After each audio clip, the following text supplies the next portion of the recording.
We live and work on the ancestral and current unceded lands and territories of the Dena'ina, Lower Tanana, and Sugpiaq people. There were thousands of years of stewardship of these lands and waters and life, and the indigenous knowledge and ways of life continue to guide us today.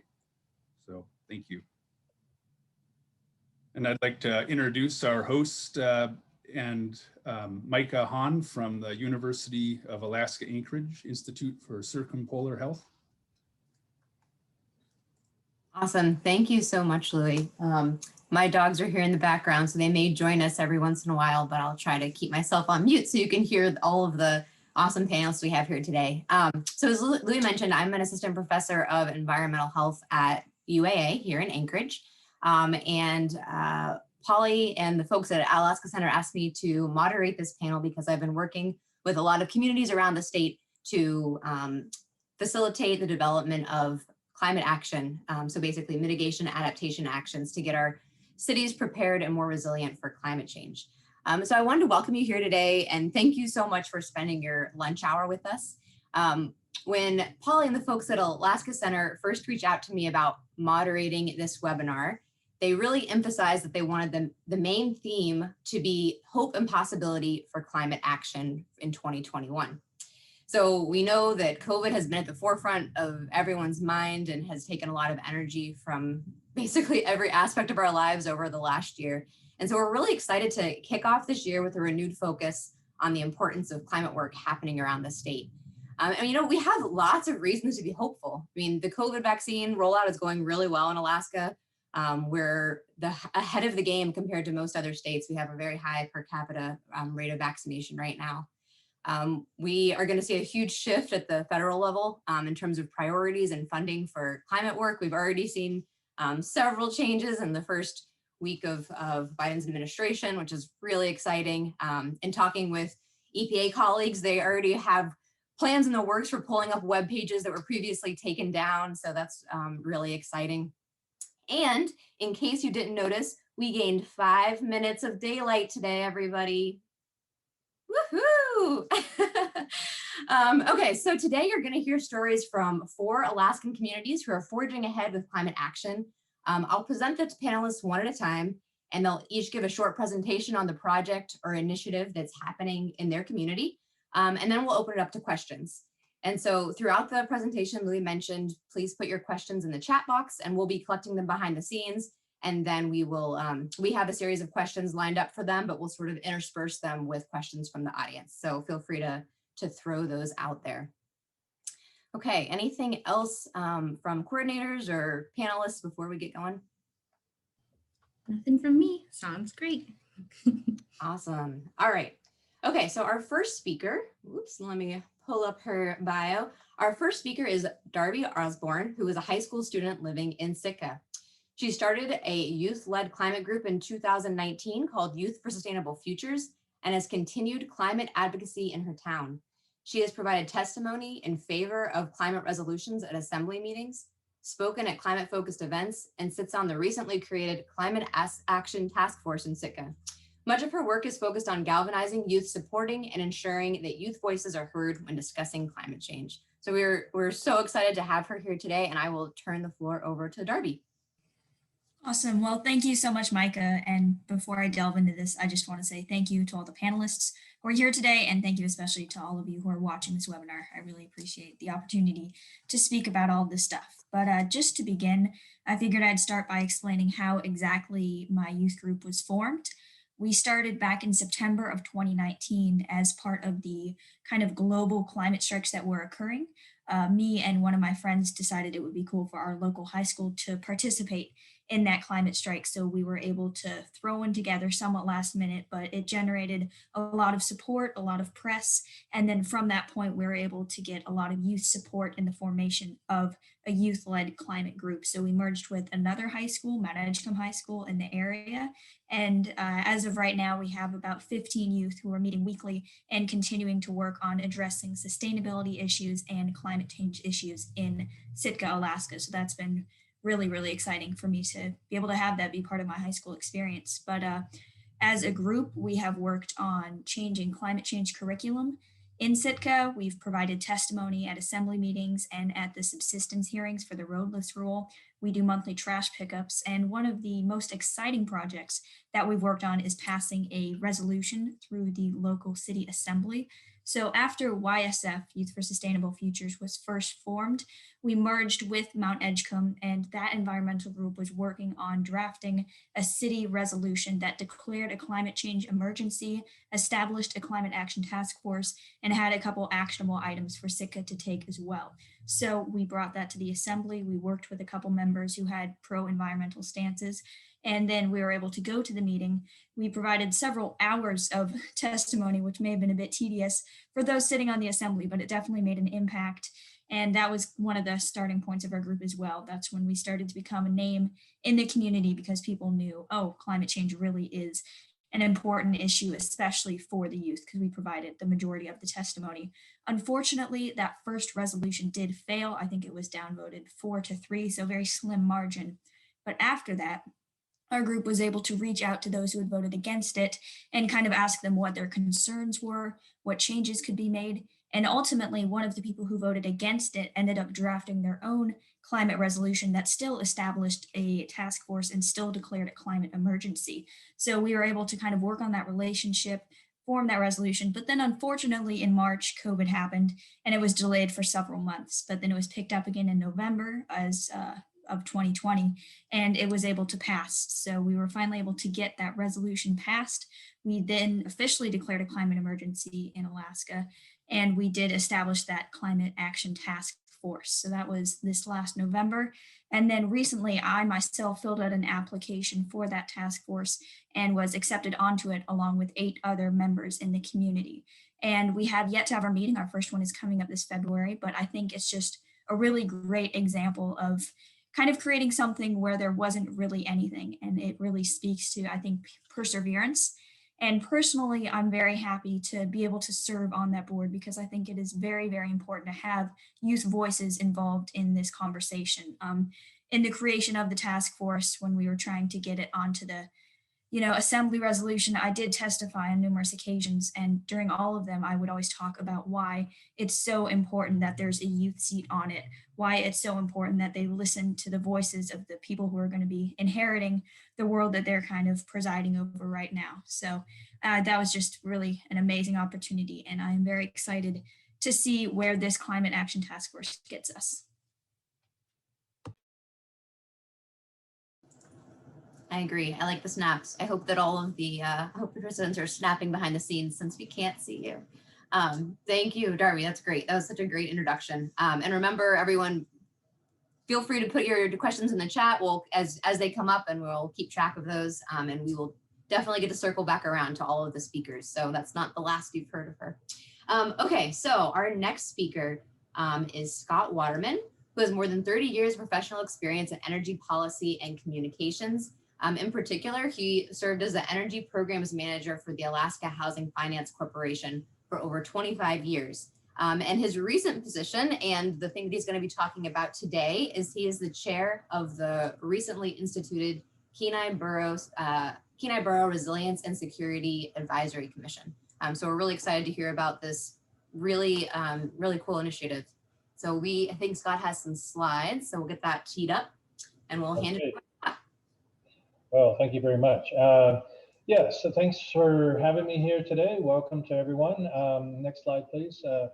As Micah said, we're recently formed through an ordinance that passed in July of 2020, and applications were taken through the fall, and the mayor appointed people in October, 9 commissioners, and openings for 2 youth seats, which are yet to be filled, but hopefully they'll be filled shortly. We've had 3 meetings so far, November, December, and January. And so we're very new, but we are getting organized, and we're working on resilience, which is the capacity of the system to recover from stress and disturbance while retaining essential functions. Next, please. Our mission is multi-fold, but mainly to improve the system resiliency within the Kenai Peninsula Borough to sustain our livelihoods and ecosystems in times of cascading change. Next, please. We're working on improving, transforming, characterizing, and promoting adaptation and taking care of different systems through all kinds of different types of looks at things. Next, please. We're going to be taking the feasibility. We have to take and kind of de-escalate the danger of new ideas through creating measures or metrics, cost benefit, economics. We'll be using life cycle costs, CO2 equivalents, but mostly we'll be looking at the societal implications for people, resources, the environment, and the community. Next. We've currently got 3 active working groups, one on agriculture, one on building energy, and one on solid waste. These, for the most part, will be public meetings, and anyone who is interested on the peninsula is welcome to attend. We do have a website that will notice these meetings, so they'll be publicly noticed. Next, please. As we find projects that are worthy of further investigation, we'll be looking at economics, health and safety issues, equitability for all residents, environmental concerns, and we'll be kind of rating those from beneficial to catastrophic. You know, there is always a cost of doing nothing. So one of the things that we're looking to do is to do something, and but we are looking at more than strictly economic benefit. Next, please.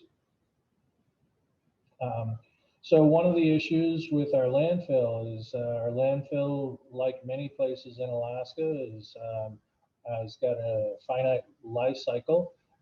So if we can reduce the volume of waste entering the landfill, we can extend that life cycle considerably. We're looking at things like composting, biogas, construction material salvage, increasing recycling methods, and issues like those. There's also a project that could potentially do methane capture, generate electricity, and steam off a lot of the leachate that is being trapped in the liner, which is becoming something of an issue. In the building efficiency realm, anytime a building needs any kind of an upgrade, whether it needs a new heating system or is getting new facades or whatever, there's lots of opportunities to improve energy efficiency. And we'd like to get the people that are designing those upgrades to take a look at the overall energy efficiency of whatever they're doing and build those efficiency upgrades into their renovations.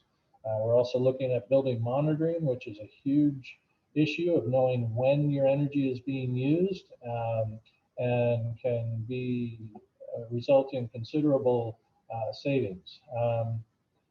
And looking at energy audits and renewables. Next, please. So with our various working groups, we hope to enhance our food security, take a look at our emergency preparedness. We've had some big fires on the peninsula in the last few years, which can lead to potential landslide hazards. We've got some melting glaciers that could create hazards for recreation on a couple of our lakes. And landslides have created tsunamis on at least one lake here on the peninsula, and there's been other landslides that have created tsunamis elsewhere. Bike trails north to south, EV charging stations, and a variety of other types of things that we'll be looking at. Next. So mainly our job is to envision the future, and I really hope that the Resiliency and Security Advisory Commission will be able to do that, and I'd be glad to take any questions as we go or after the other presenters are done. thank you very much for inviting me. It's been a pleasure to be here today. Great, thank you, Scott.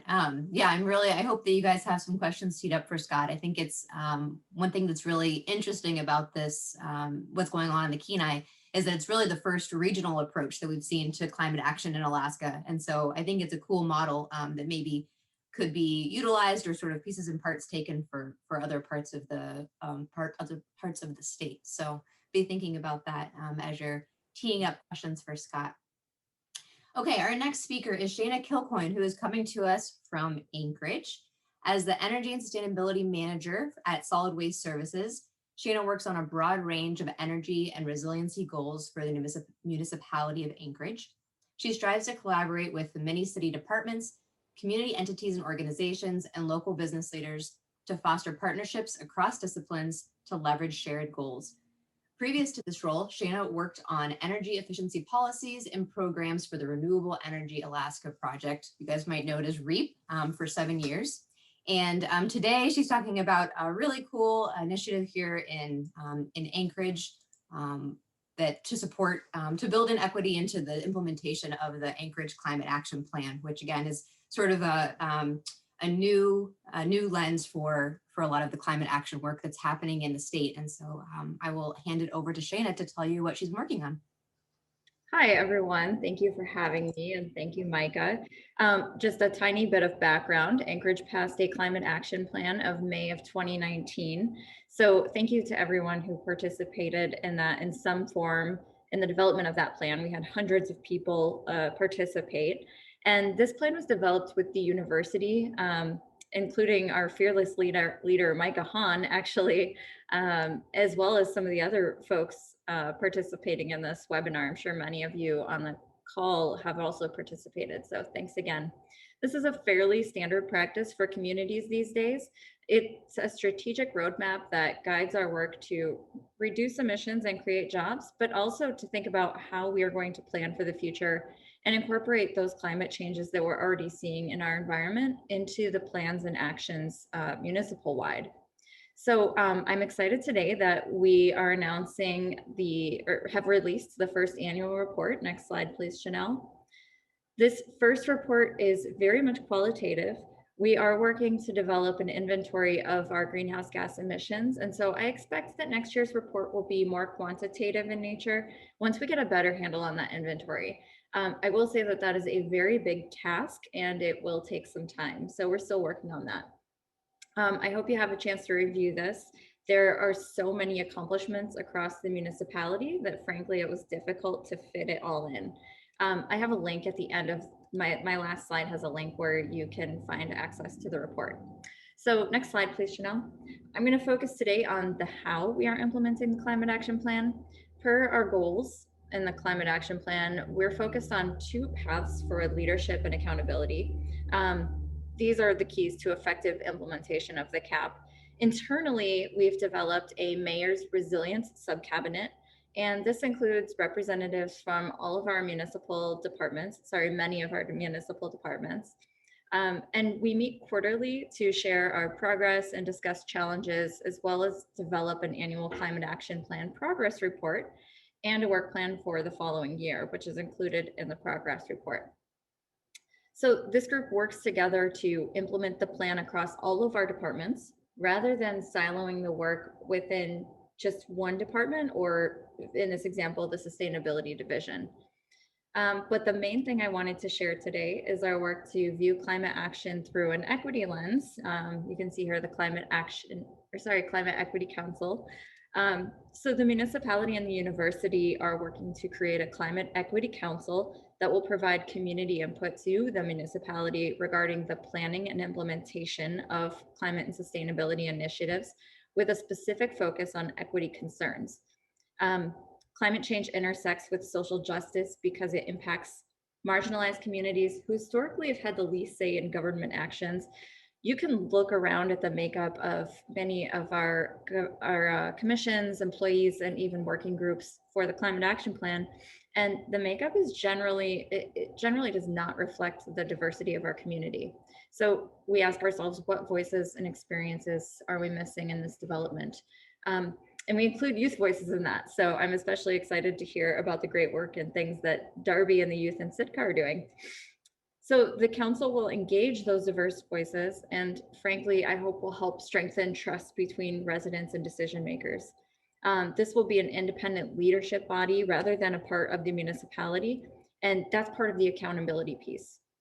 The council will strive towards equitable distribution of benefits and costs of our climate initiatives and their implementation, and ensure that equity and inclusion are at the forefront of our environmental policies. If you haven't heard, the Assembly recently approved a Municipal Office of Equity and Justice. So we'll be engaging them to help guide this effort once the position is filled. And I just want to note that the Biden administration, this was mentioned earlier, is leaping out of the gate with a slew of climate executive orders today. And they're really also focusing on environmental justice. Within those executive actions, the administration formalizes President Biden's commitment to make environmental justice a part of the mission of every agency by directing federal agencies to develop programs, policies, and activities to address the disproportionate health, environmental, economic, and climate impacts on disadvantaged communities. The order also establishes White House Environmental Justice Interagency Council, which is a mouthful, and a White House Environmental Justice Advisory Council, bigger mouthful, to prioritize environmental justice and ensure a whole of government approach to addressing current and historical environmental injustices. So I think similar to what we're doing, which is trying to work it into all of our government actions. So we're really excited to share this, and thank you for this opportunity.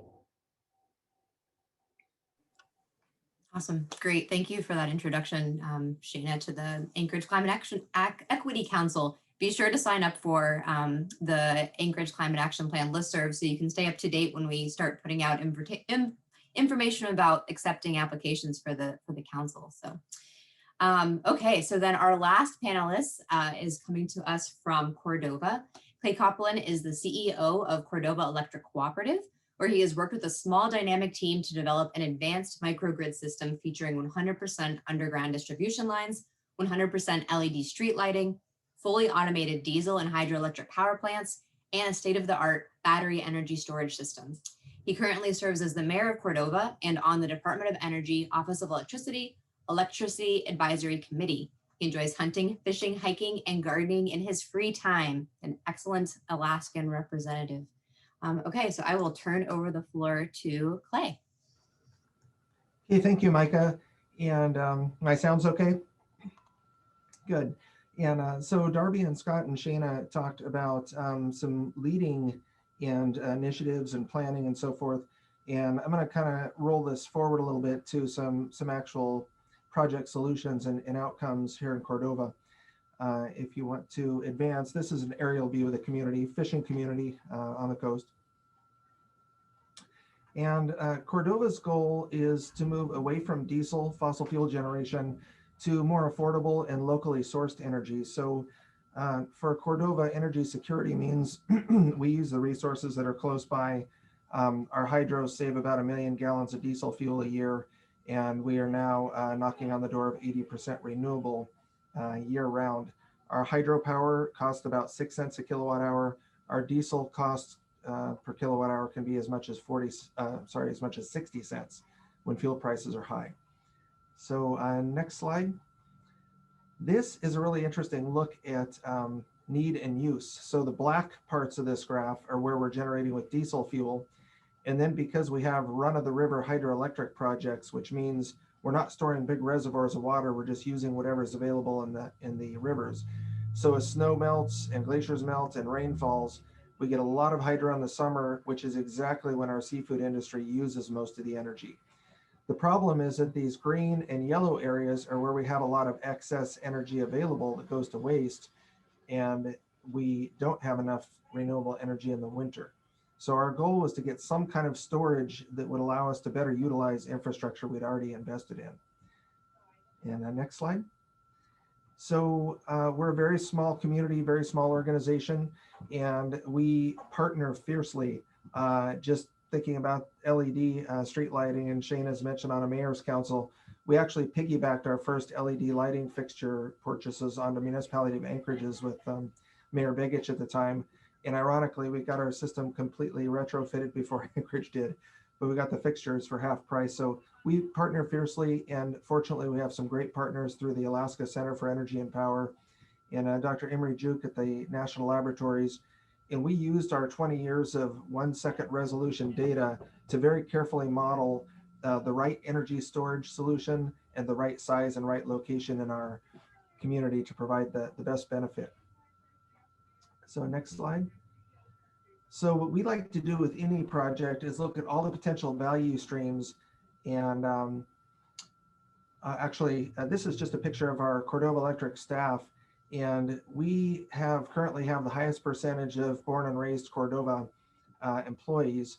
And I think some of our educational outreach programs, whether it's tours to the hydroelectric plants or field tours when we're building things or maintaining them, or our safety programs, generates a lot of interest in the energy industry, especially when kids can get out and touch and physically see the solutions and see physically that we're producing our energy with water instead of diesel fuel. And so for our battery energy storage system, our employees participated in every aspect of it, from design to commissioning, to building, to wiring, to even developing the complex algorithms to automate it and get the highest fuel savings out of it. So we have a very capable staff. Not every community does. And the next slide, because we're an electric cooperative, we tend to think very holistically. So when we look at any one investment, we see what are all the value streams? How can we benefit the community, not only through the cost or affordability of energy, the reliability of the energy, even through severe events, but also what are the educational opportunities? What are the recreational opportunities? What's the social value that it can deliver to the community? So and as you identify lots of different value streams, you're pulling in at a very minimum community support for the project, but very often even funding partners.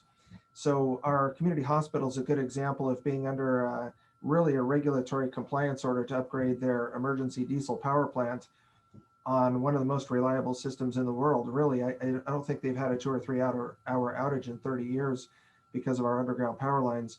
So really, that's several $100,000 of useless investment that we would rather push towards healthcare in our community. However, our new battery system is only 3 blocks away, and by actually working with the National Labs and Department of Energy to develop the technological tools to use our battery as emergency power supply for our hospital, we just continue to develop new value streams, and really, in that regard, are on the leading edge of energy technology and innovation. And that's not unusual in the Alaska ecosystem, where so often we have very limited resources, very high needs, and very high cost, frankly, that make it, but very often very low regulatory barriers. So it's just a good innovation ecosystem. And that's gotten some attention at the national level as we have Department of Energy labs have come in and touched our projects and our methodologies. They realize we have a lot to share with our, the larger audience on our national grid. And we are located in Cordova on the ancestral lands of the Eyak tribe, and we have strongest partner by far our native corporations. Our projects are built on corporation lands. The tribe has been one of our biggest partners in community goals and objectives and positive outcomes. And I say that for the last few thousand years, there are people in this state who have solved some of the most challenging energy problems on the planet sustainably. And many times our future solutions, even with all these new technologies, can really be enhanced, if not accomplished, through recognizing where we've been and looking back to the future. So I look forward to some questions. Awesome, great, thank you. Okay, so with that, you have gotten a little taster of some of the great work that's happening around the state. And now we're really gonna shift towards questions for the panelists, from me, but also from you. So this is your time to put questions into the chat, and we've got some people standing by to collate those. And you can direct them to everybody, or let us know if you have a question for someone in particular. One of the goals of this webinar is really to just enhance communication across communities in Alaska. I mean, there's so much great work happening, but sometimes it's really, you only know what's happening in your community. I certainly pay attention to what's going on in Anchorage because I'm here every day and really involved in it. But obviously the stuff that's happening all over the state can be a role model for things that are happening in your neck of the woods. So if you have questions about something that you think is cool or can maybe work in your community, this is the time to get the inside scoop on how people really got that going in their area. Okay, so I'm gonna direct questions broadly to the panelists, so anyone can feel free to chime in if it really resonates with you. But the first thing that I am curious about, although we're seeing sort of the tail end, these things are already moving and shaking, but there's obviously, as you moved along this pipeline, there are obstacles and resistance that you faced as you were getting these things started. So I'm curious what challenges you encountered as you were starting this work in your communities, and maybe that you're still working through, and how did you overcome them? Do you have any sort of tips for other communities who are thinking of doing similar work?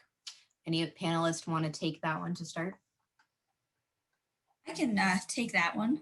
Sure. So as I was talking about in my speech, we had the two different climate resolutions, and the first one did not pass and the second one did. But after that first one, I mean, obviously not passing it was an obstacle, but as a group, Youth for Sustainable Futures made a very conscious effort to reach out individually to all the people who had reservations about either climate change science, who had reservations about the resolution, and we really tried to make ourselves an option of, if you want help, you can come to us for help. We want to work together with you. So we saw a big change between the first resolution and the second resolution, just because being able to build that relationship and being able to sit down and have those conversations with people ultimately changed their tune. And we saw people who initially voted against it actually sponsoring their own and admitting that climate change was real and trying to do something about it. So just being able to have those conversations, I think, is really important, especially when working on a topic like climate change and environmentalism. Any other panelists want to comment on obstacles and solutions or strategies you've used to overcome them? I can jump in. I could answer for the Climate Action Plan or the Equity Council, and I'm gonna stick to the equity work that we're doing right now. This is not really on the tail end of our work. We haven't announced or chosen or really created the council yet, so we're still working on that. We've had a handful of challenges already. This is a new concept in Anchorage, and so we're just really sharing why this is needed and how it will work and trying to figure that out ourselves. Although this is not a new concept in the lower 48, a lot of communities have created an equity organization to help maybe with their environmental and sustainability goals, maybe with all of their municipal government work. But I'll just say two things that I think have popped up as obstacles or challenges for us.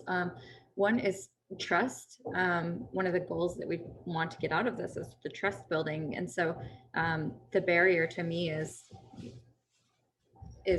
why haven't we done this before? Why are people not engaged in local government? There are, a lot of reasons they're not. And then the funding sort of and structure of this council. When we look at those barriers, some of them are the fact that, people are really busy with their daily lives and just trying to get their kids to school and get groceries and pay their bills. And we believe that it makes sense to pay them for their time and expertise. And so we're looking for funding to pay a stipend. We want to be able to offer post-COVID childcare. We want to offer food and bus passes to overcome those barriers to kind of a more broad involvement. Those are just a couple of our challenges. Great. This one, and anytime a panelist, if you feel like you want to go back to a question, feel free to jump in, but I want to make sure we get in a few from the audience. This one was actually, it was for Scott Waterman, but I think it could apply broadly. The specific question was, how is the commission going to identify areas that would be placed in the adaptation category and how would you prioritize projects?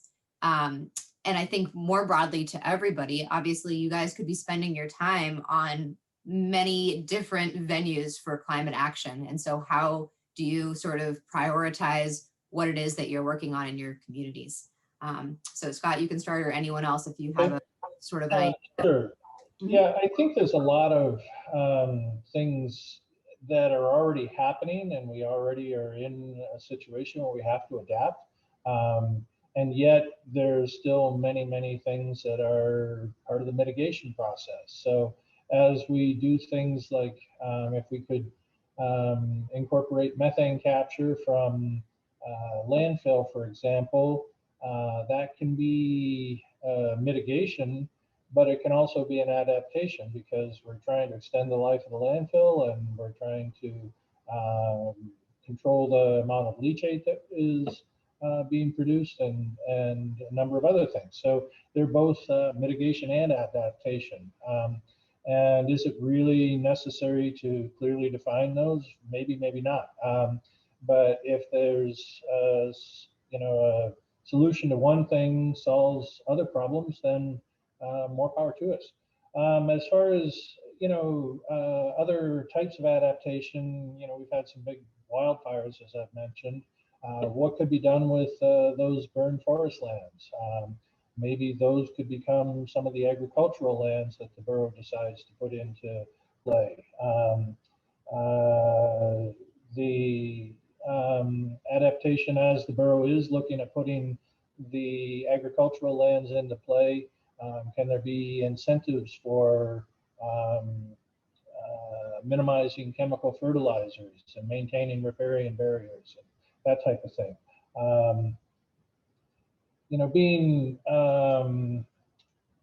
Prioritizing things, I think you have to look at what's doable, what's economic, what's going to have benefit for a broad base of residents as opposed to a few.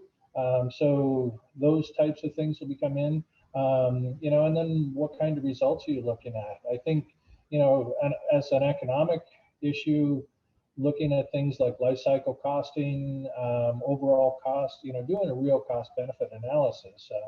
There are some things that might be very expensive, but as I mentioned, the cost of doing nothing could be more expensive. So for energy efficiency, that's very true. You can have a building that is using $100,000 a year in energy. If you spend $80,000 a year, but you can save $25,000 a year in your energy costs, that's just over a 3-year payout. So it's more expensive to not do it than to do it. I think there's a lot of different ways you can look at it, but there's we just try to do our best and come up with our priorities as we can. That's great. Does any other panelists want to comment on prioritization, or sort of how you decide personally how to spend your time, or city finances, or anything along those lines? Oh, maybe I'll just add a little bit, because we've kind of, again, had end of life on some things. So I'll use our overhead power line system as an example. Timing is really important. So we actually had an initiative that we started 40 years ago to convert from overhead to underground power lines, again, mostly for local security and reliability. But it turns out that they bring some other value streams with them. But again, partnering, if there's a highway project that is going to lift asphalt, that's the time to get a bunch of road crossing conduits in that we may not use for 20 or 30 years later, but we won't have to cut asphalt and repair it. When other utilities, underground cable or water, have projects, we wait on one of our projects and we jump in with them so that we can share the cost of installation. And then we wait until it's completely end of life on one line before we overhead line before we replace it with an underground line. So by being strategic and just looking at the whole ecosystem and being very opportunistic, you get tremendous value, and you develop a learning curve and a skill set as you go. And we had a national lab was fascinated with that process, and they did a study And over the 40-year life of the project, they estimated that it yielded $68 million in social value to make that conversion in terms of property value, life safety, reduced interactions with animals and raptors, reduced fire and safety risk, and not to mention the aesthetics, the reliability, the long life of the infrastructure, and it's just kind of an interesting. So sometimes just being opportune and partnering and doing the right things at the right time can really make a difference. We had a couple of questions come in about sort of innovative hydro solutions. And so I'm going to group them together, and these could be brief, but one person specifically asked for Clay, did Cordova explore pumped hydro energy storage? And then someone else asked about the concept of mini hydro turbines for street runoff in urban centers. So anyone want to comment on sort of innovative hydro energy creation? I'll take a couple of quick runs, and just a little fact, an actually born and raised Cordova kid developed and built in his garage a wave energy generator that is currently the leading technology in the US, Alex Hagmuller of Aqua Harmonics, and they beat the state of technology at the time by a 5-to-1 factor, but we've looked in depth at every aspect of hydro, and we actually kind of coined a concept in hydro called open loop pump hydro. So if you use a pipeline and pump water up and then let it come back down, you have a round trip efficiency of maybe 80%.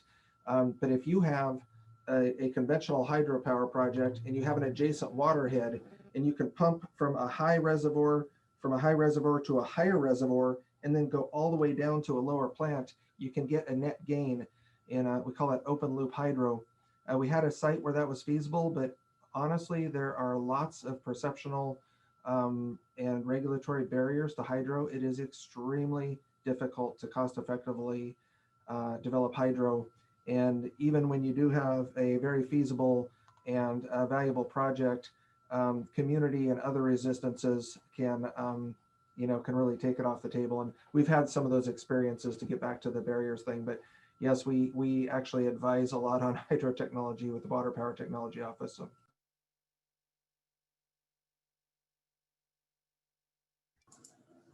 Anyone else want to comment on that? If not, I'll move on to our next question. Well, I had responded. Yeah. The water utility is definitely looking at hydro generation through pipes that are already running water. They're pressure release valves, so it's where pressure is reduced in our pipes to go to different parts of town, basically. And I mean, really, the idea of generating energy through renewables is where there's movement, there's energy. And so if there's movement through pipes, why can't we generate energy from that? So there are some early feasibility studies in a couple of stations that look pretty good for Anchorage. And I'm hopeful that the administration is going to come out with some funding for these types of projects, because there's a lot of infrastructure projects that are in line for the water utility. And so it would be great if there's resilience or clean energy funding that we could use for that type of thing.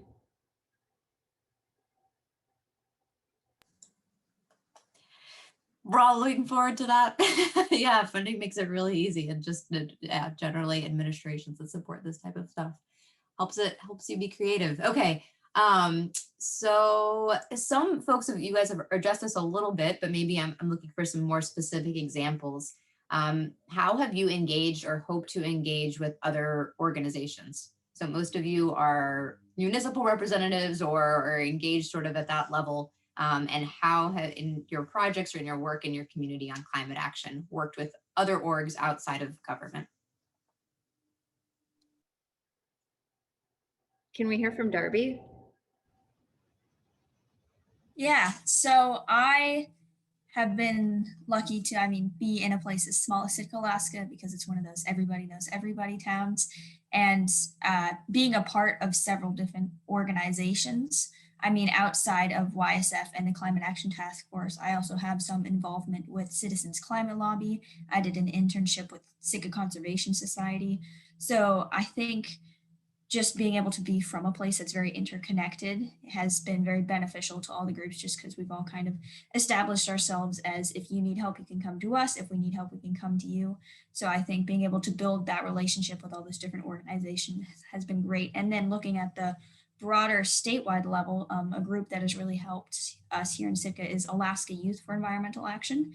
I know they have a big program in Anchorage, but they also have people from all over the state, and that's been a really, really wonderful program that I've gotten to participate in, and they're always more than happy to offer their support to us. And similar, if we need help, we can always go to them. So I think it's just, there's a lot of comfort in knowing that there's a lot of other people who feel the same way as you and who are trying to accomplish the same thing as you. And that's why this call is so great, because it feels really good to hear from everyone about what's happening in all these other places and know that everyone is really fighting for the climate and trying to accomplish the same things. Yeah, I agree. There's a lot of opportunities to partner in a lot of different ways.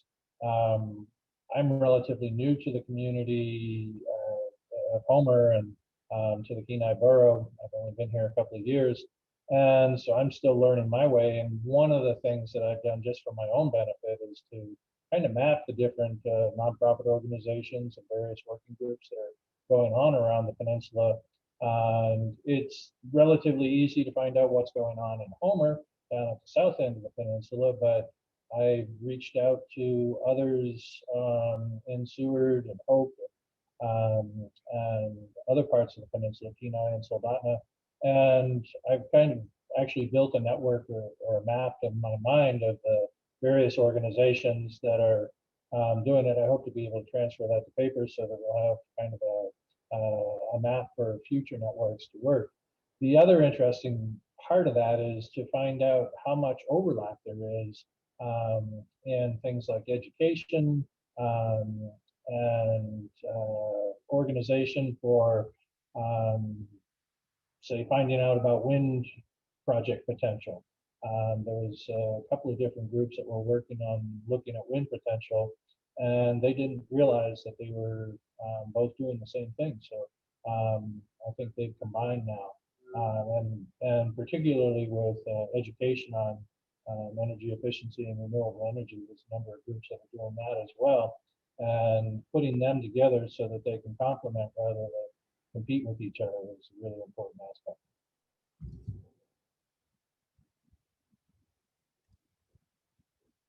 Anyone else on that one? Shaina, did you want to?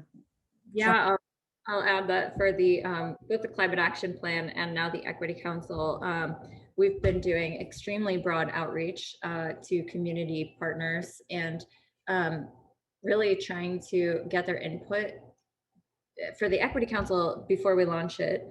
And then for the Climate Action Plan, we're hoping a lot of our community partners did a huge part in putting this out to their communities and helping to solicit input on the Climate Action Plan. So we couldn't have gotten the widespread of feedback that we did without those community partners. And same thing for the Equity Council.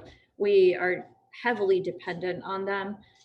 We don't even pretend to think that us at the municipality have the right answers and know how to do this. And so that's just, I mean, a huge, really at the core of what we're trying to do, which is get this out and work with those partners.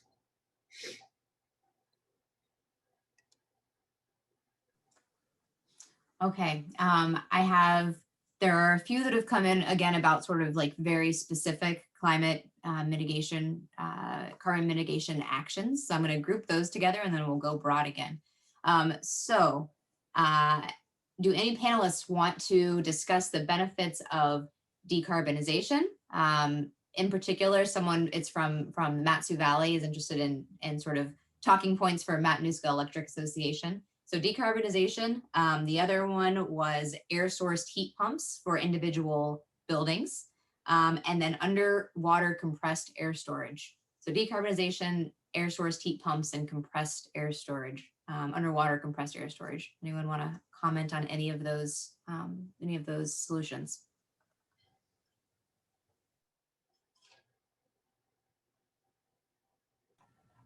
Oh, I'll jump into underwater air storage because it's kind of fun.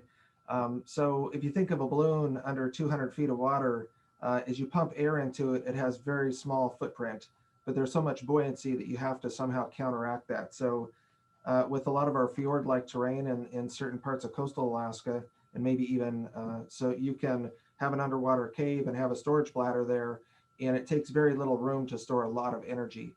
The problem is it's kind of like pumped hydro. It takes energy to pump it in. It produces energy when it comes out, but it has a round trip loss.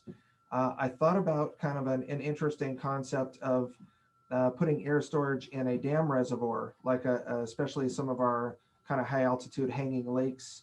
And you could actually fill air bladders anchored to the bottom of the lake to maintain a water level for the hydro project that would increase the amount of energy you get out of the water.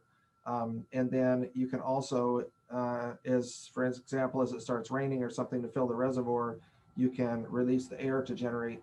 So kicked around a little bit. I haven't really seen any of those types of projects in service, but compressed air is a pretty simple and safe technology.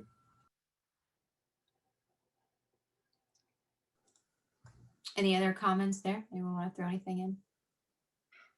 Shaina, you look like you're jumping for it, but maybe not. I will say for air source heat pumps, those are really have been working really great in Southeast where the temperature is a little more moderate, and especially in communities where they have hydropower because you're using electricity as opposed to here in Anchorage, we have gas, but we also have gas for heat. So it's actually, as far as I can tell from the data I've seen, still more efficient and economical to stick with gas at this point.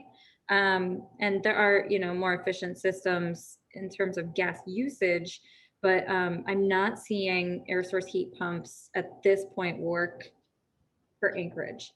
And as far as decarbonization, that's something that I think we do have great opportunity for across the state that, we need to learn more about, and I'd love to see some state leadership on. Yeah, I'll jump in on the air source heat pumps. For areas like the Matsu Borough and the Kenai Peninsula Borough, the air source heat pumps work very cost effectively if someone is using heating fuel. And there is an air source calculator if you do air source heat pump calculator. So if you just Google those Alaska air source heat pump calculator, you should be able to find that calculator. It'll ask you a number of questions about your home. You tell it what your heating fuel is and the price that you're paying for it, and it'll help you calculate the economics of using an air source heat pump. The economics do make sense where there's a lot of renewable or hydro and the electricity costs are less. One of the things that I'm looking at is installing solar to just run the would be an air source to water source or to water heat pump, where when the sun is shining, you can take that heat and transfer it to water storage for later use. So that's one of the things that I'm looking at in my own home.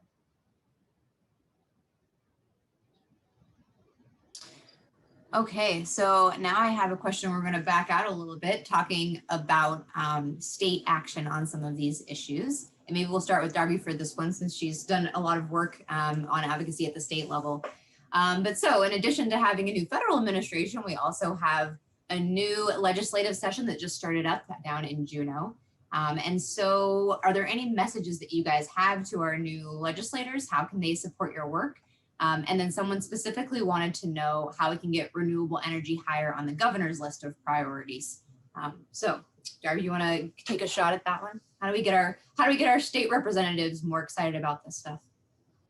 I mean, I think just showing mass support for it has been effective. I mean, as part of my group, we've been lucky enough to meet with all the local assembly members, and we've had a couple meetings with Senator Murkowski at this point. So I think just continually reaching out, trying to establish those relationships, and then proving yourself to be an ally to them and an aid to their cause has been really helpful, at least for Youth for Sustainable Futures. So I think that just trying to form those relationships with legislatures and then kind of gather voices from constituents to just prove that climate is an issue that a lot of people care about, I think is one of the most effective ways.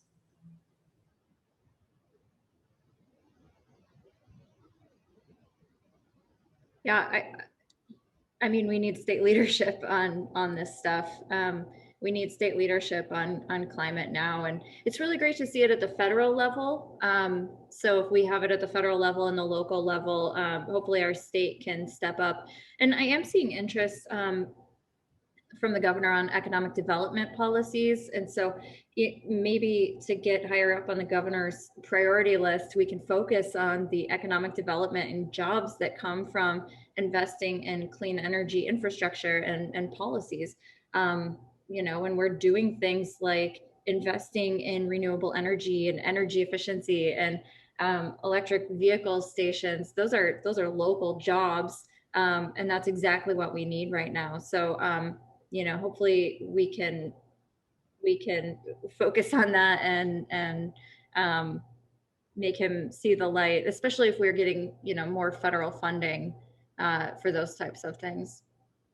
Yeah, I mean, going off that, I think frameworking is just really important, especially when you are dealing with politicians. You try and find those areas, like Shaina was saying, you find the areas that they care about, be it jobs, be it the economy, be it, you know, following their constituents' voices, and then you really look at it. Because climate change is such an intersectional issue and it affects almost everything that we deal with, there's always going to be a space where you can find that they do actually have an interest in how it will impact us. So it's really important to look at the frameworking when you're trying to kind of make that appeal to someone.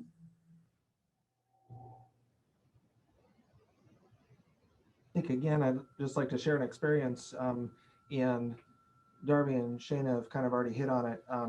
When we're in a tough economic climate as a state, making the business case for everything, whether it's the marine highway system, whether it's energy infrastructure, really resonates. So we got $12 million of tribal energy grant funding to build our Power Creek project, our larger hydro that provides about 65% of the community's energy year round.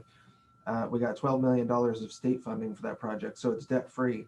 But that lower cost and stable cost energy and the large capacity of the additional energy reached a tipping point where it became much more cost effective to produce salmon and seafood onshore. All that business came onshore, the jobs came onshore, the raw fish tax revenues came onshore, the diesel powered floating barges. I want to get into the social conditions and issues around that, but we got a tremendous economy. It catapulted Cordova from the 26th largest seafood port in the country to the 11th largest on average over the last 10 years. And the raw fish tax revenues increased from $1 million a year to $3 million a year. And since we split that between the state and the community, the state got $1 million a year return on investment from that. And that's just the direct economic benefits, much less all the downstream benefits and the community security. We were also the largest recipient to the power cost equalization program to the tune of about $750,000 a year. Now, 25 years later, we rank 30th or 40th. We're almost where we want to be, which is completely off that program. So others who need it more can use it. But it's happened organically because we've been able to keep our rates pretty much. Our rates are lower now than they were in 2004. And that doesn't include the fuel cost savings behind that. So those business cases are very compelling and they're hard to argue with. I'll follow up with one more. The Alaska Housing Finance Corporation got money in 2008 to start the home energy rebate program. They spent about $205 million state funds, which generated an additional $142 million of private investment, and the cumulative returns are approaching $1 billion now. And if I could add, the Alaska Center for Energy and Power did a study and learned that solar installations in 2019 supported 58 local jobs and 24 additional jobs through multiplier effects. The solar industry directly supported an estimated $3.1 million in income and payroll in Alaska in 2019. With multiplier effects, there's an additional $1.3 million in payroll in other industries. So again, this is economic development opportunity right here in Alaska.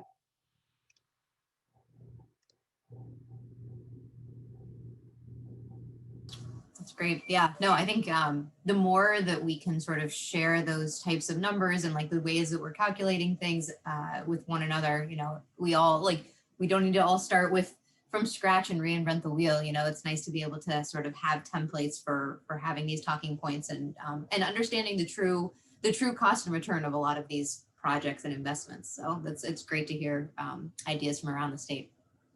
Okay, I just have a couple of more questions and then we will wrap things up. One I have for you guys, you know, obviously COVID has been sort of an overwhelming force in all of our lives over the last year, and a lot of federal dollars have come down, trickled down to communities in Alaska for COVID support. But I know that there are ways that some of you have leveraged that COVID funding to keep moving forward, work on climate change. And so I'm kind of curious if you just want to share examples with the audience of how you've been able to sort of leverage, find some silver lining in COVID to keep moving forward on this front.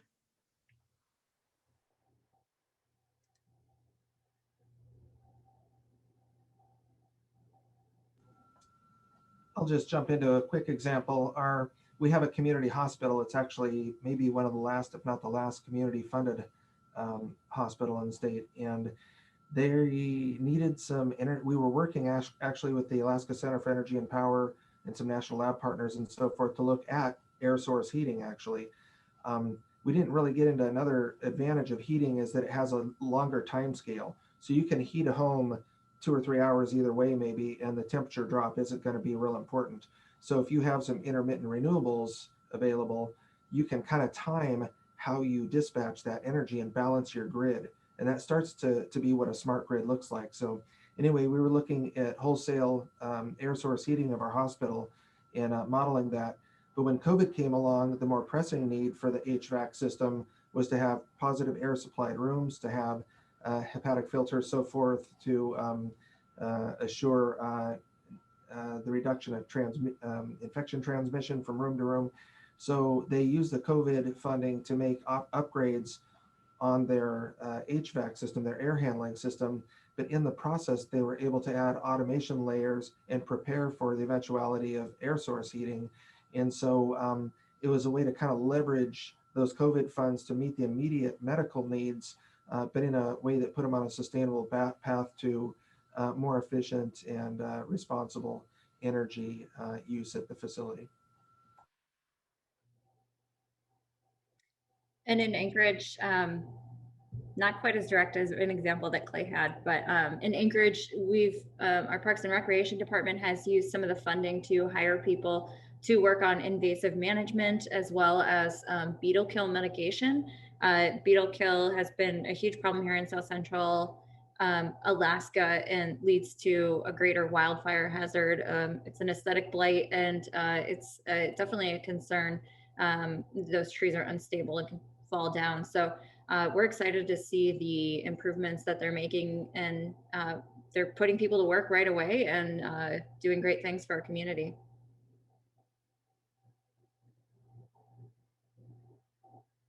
Whoops, there we go. I'm just looking at some of the questions that are coming in. Okay, I'm going to add one because I it's come up a couple of times. The home energy rebate program, Scott, this one's for you. People are saying it was great. It was an educational tool, a way of improving energy efficiency for residents.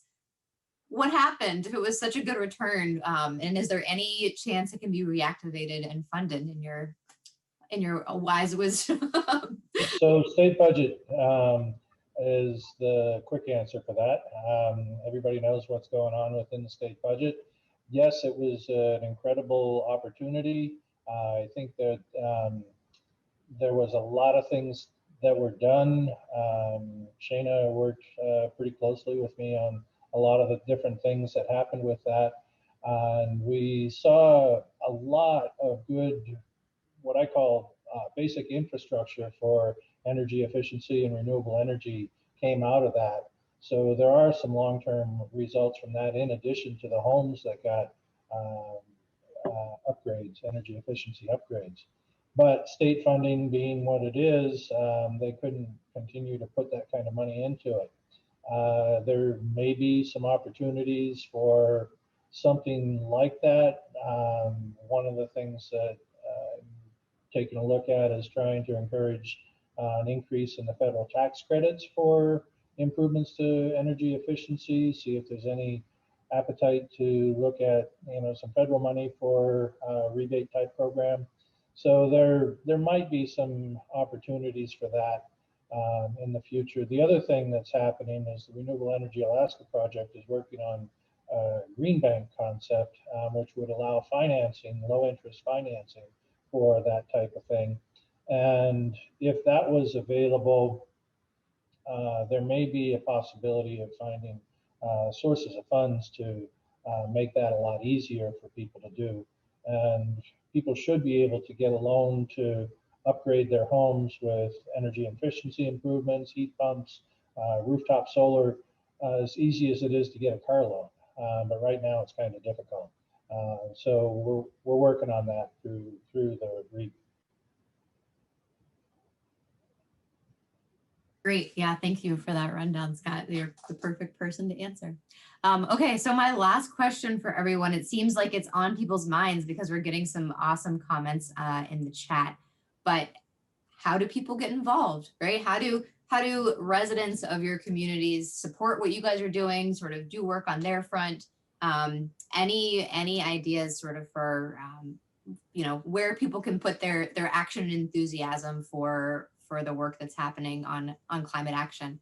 I'll say folks in Seward, there's a call to action right there in the chat box. So make sure and hit up Jen if you have interest in getting involved in Seward, but let's hear from other folks that are on the panel.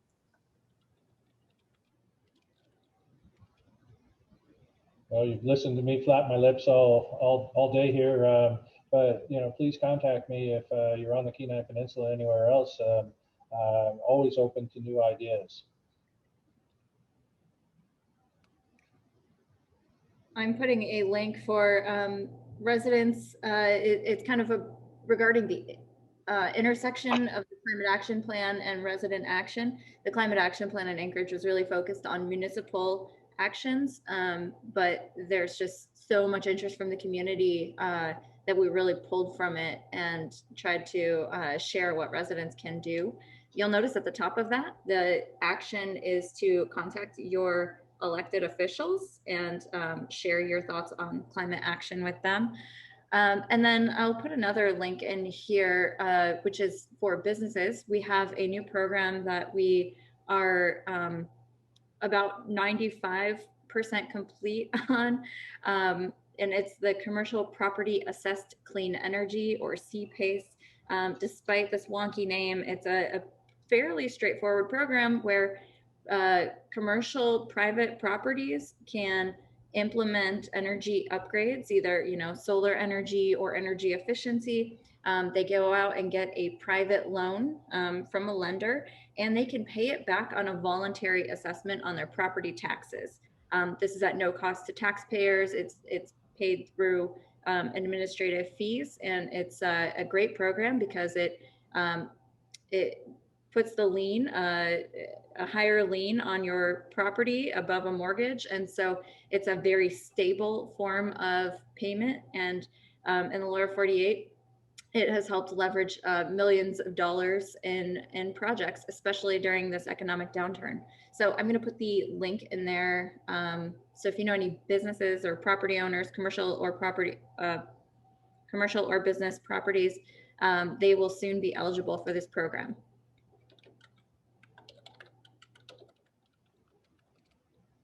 I mean, I can really only speak to established programs in Sitka, but I mean, if you're in a place and you want to, focus on the climate, do action, and you feel like there's not an avenue for you to do that, you can always start your own group like I did. I mean, there's always people who are interested in doing this kind of work. There's always people who are willing to put time and energy towards doing that. So if you can't find a group, then start your own, because there's always going to be things to do and people that we need to do them.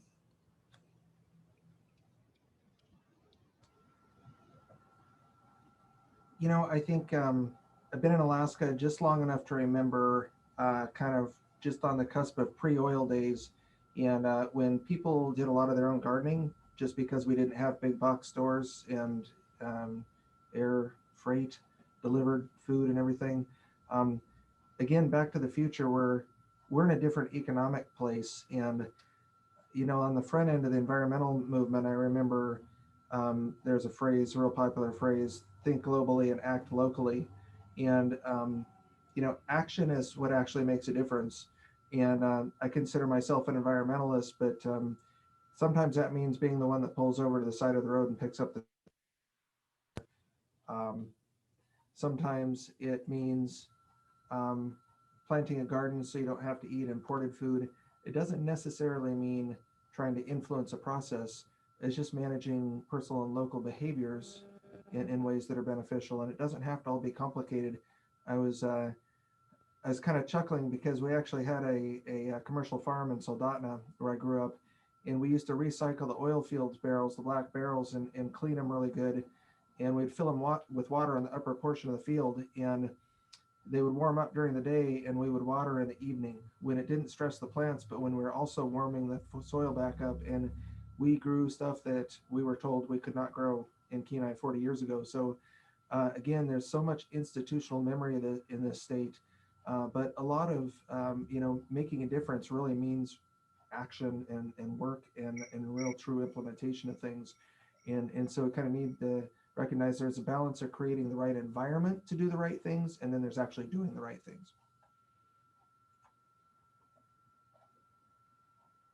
Awesome. That's great. With that, I want to give a round of applause to our panelists. I hope everyone that's still on the call can give us a little, yeah, thank you guys so much. It's super fun. I love hearing what's going on. It is really inspiring. And so I hope everybody's leaving with like a little bit more enthusiasm for moving forward in 2021 and thinking about how we can progress this work.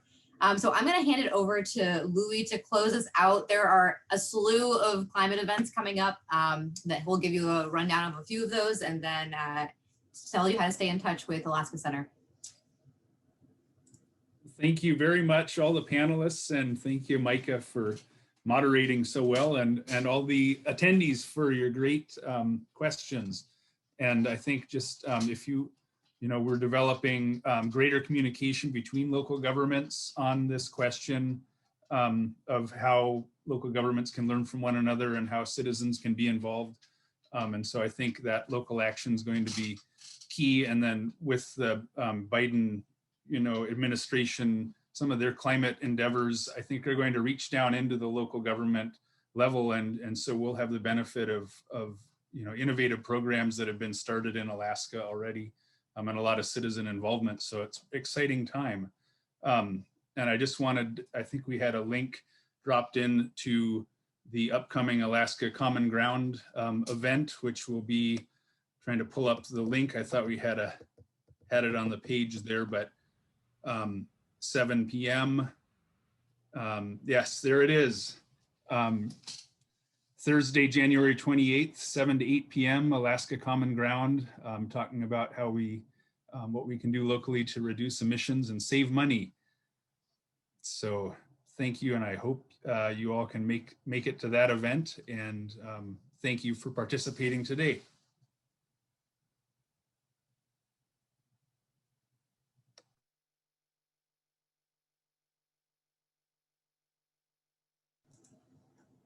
Chanel, did you want to? Oh, there you go. Okay. Thanks. Just took a little while to get off mute.